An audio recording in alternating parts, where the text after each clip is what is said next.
My opinion is controversial because I actually do not side with the woman in this story, and I believe that both people here are very frustrated in their marriage, and I'm going to break down in this video what went wrong on their communication and how you can resolve this in your own marriage. I'm going to come back to your comment here, but I want to give a couple things for preference, and then we're going to use a tool here that's going to break this down, and I'm actually very grateful for your comment. I'm going to show you how your feelings are just as valid and probably very similar to what this man is experiencing in the video. And so first, let's listen to the conversation and listen exactly for the key words that they are using in this. It's a simple question. I just asked, will you make me coffee? I never asked you to make me coffee. If you keep on getting an attitude, you can do something with that too. Now you act like it has to be an exchange. What's wrong with you? It's always one-sided. I'm going to use this tool as a reference, and if you want this, it is in my bio, but we're going to go through this together and how you can resolve conflict in the situation. I'm actually going to use their situation as an example. So the trigger point is that she has asked for a cup of coffee, and she says, it's really simple for you. I don't understand why this is a problem. So she's asked for a task, and now he has reacted. So what are their reactive points? So her reaction is she gets upset, she's frustrated, she's angry, now she's hurt because he has not gotten off his butt to get her a cup of coffee the minute she's asked for it. And he is upset. You can hear the frustration in his voice. At the end, he actually says, it's always one-sided with you. And that is actually a positive thing he's saying. A lot of people would say that's a negative, but he is actually showing vulnerability in that by making a bid for her to understand where he's coming from. Both people are frustrated, both people are hurt, both people are angry, and this situation has caused probably something much deeper to erupt and rise to the surface.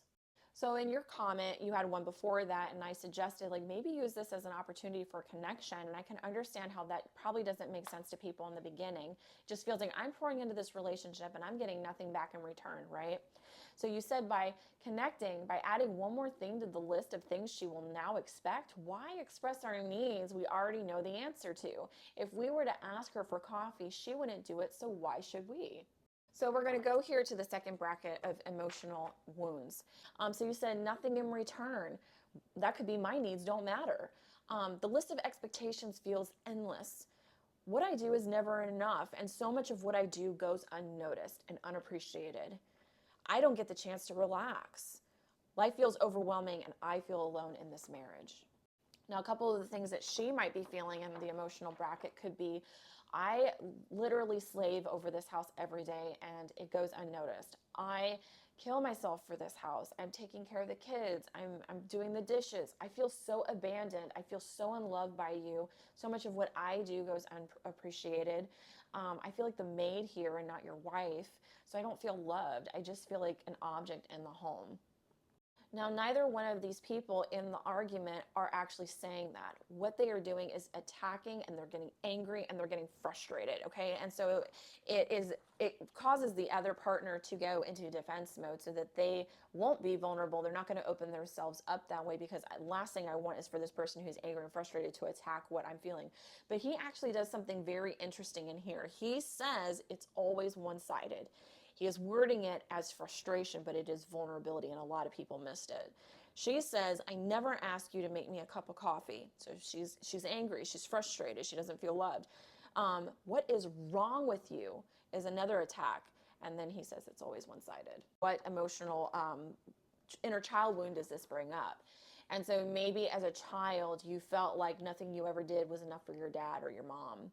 And so that's actually the pain that is boiling up in this situation. She may feel like I was parentified. I never had anybody really do something kind for me. I was the slave in my own home. I've worked my entire life, and no one really has shown that they can do an act of service for me that would make me feel loved. Sit down and connect with your partners, and you can express this in true vulnerability in a safe place. That is where intimacy and connection happens versus you disconnecting and repelling. Because if you both can come to a place where you're willing to listen to your partner's needs and try to understand where they are coming from, listen to their inner child, that is where true connection and healing can begin. And so you can come to a point of grace of saying, I feel this way. I feel like my needs are not noticed. I feel unloved. If I get up and do this task for you to get you a cup of coffee, would it be possible for you to hear some of the needs that I have? Because I have needs too that I feel like are going unnoticed in this relationship. And it would mean a lot to me if you would hear me out so we can connect. I don't mind getting you a cup of coffee, but I feel like my needs are not important in this relationship either. And so by doing that, you can come to a resolve and you can come to a compromise in the relationship. And if you can do that, you can start to connect.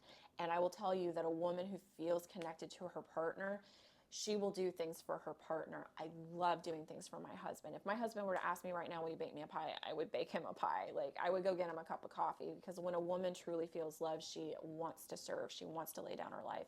When she feels drained and she doesn't have energy, she doesn't have the capacity to do that, because all her spoons are going towards the needs of the home or the children and barely herself. So to ask for a cup of coffee, she's really asking, this woman is testing. She's testing her partner to see, do you love me? Do you love me enough to get me a cup of coffee? It has nothing to do about the cup of coffee at all. She could care less about the cup of coffee. It's seeking, do you love me? Are you willing to get up to get me a cup of coffee? And he is seeking, I also have needs in this relationship and I don't feel heard.